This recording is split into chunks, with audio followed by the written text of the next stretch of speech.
সাকিব ভাই তো অবশ্যই সুপারস্টার। ভাই সাকিব ভাইয়ের কোয়ালিটির কাজ হচ্ছে কোথায়? আমাদের বাংলাদেশেও কিন্তু অনেক সুন্দর সুন্দর নায়িকা আছে। সাকিব ভাই তো অবশ্যই সুপারস্টার। সে ঈদে কাজ করুক বা ঈদের বাইরে কাজ করলেও আমার মনে হয় যে সাকিব ভাইয়ের সিনেমা সবাই দেখবে।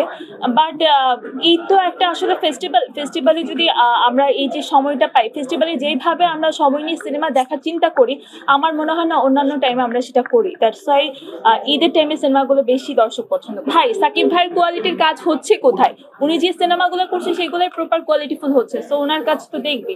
আমাদের বাংলাদেশেও কিন্তু অনেক সুন্দর সুন্দর নায়িকা আছে। মিমা আপু প্রথম আলোতে এত সুন্দর পারফরমেন্স করেছে, আমার তো খুবই মানে চোখে লেগে আছে। সো বাংলাদেশে অনেক সুন্দর সুন্দর নায়িকা আছে। আমার মনে হয় ভারতীয় নায়িকা থেকে আমাদের বাংলাদেশের নায়িকাদের বেশি নজর দেওয়া উচিত। আগে আগে অভিনেত্রী হতে হবে, অ্যাক্টিংটা যদি প্রপার পারে তখন নায়িকা হিসেবে ভালো করবে।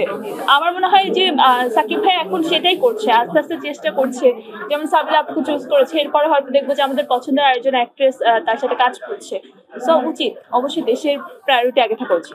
এটা তো অনেকভাবে আসলে দেখা যায়।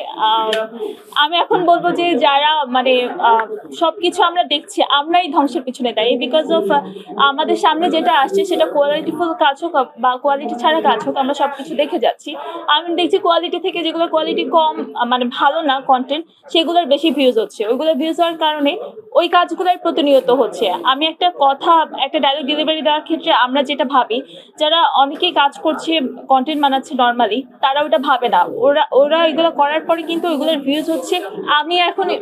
আমি কখনো ওটার সম্মুখীন হইনি, আমি ওটা ভেঙে বলতে পারবো না। যারা সম্মুখীন হয়েছে তারা বলতে পারবে। তবে এটা অবশ্যই সবার চেষ্টা থাকবে যাতে সম্মানের সাথে কাজটা করে বাসে যেতে পারে।